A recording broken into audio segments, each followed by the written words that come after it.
Hey gardeners, so here I'm removing buttonweed that had taken over my front lawn.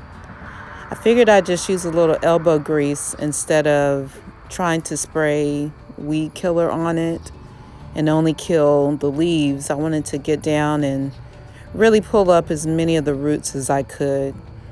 So I just took the time and came out and started pulling up the buttonweed.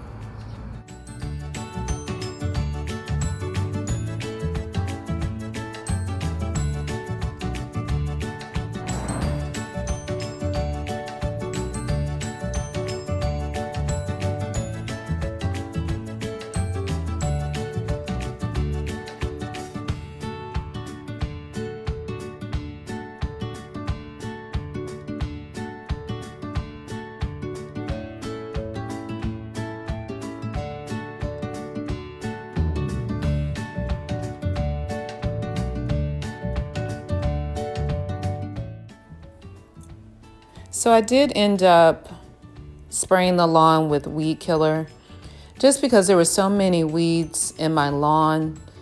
I let that weed killer sit for maybe a week or two before I reseeded with tall fescue grass.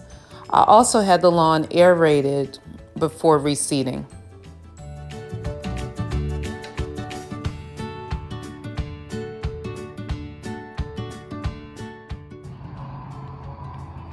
So guys, this is what the grass looks like now. There still are some patchy spots in here, but for the most part, it's looking a lot better now.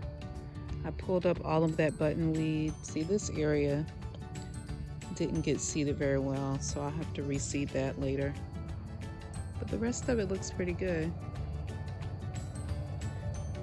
I'll get a little closer. You can see a lot of the new grass here and in there, but it's coming back together now.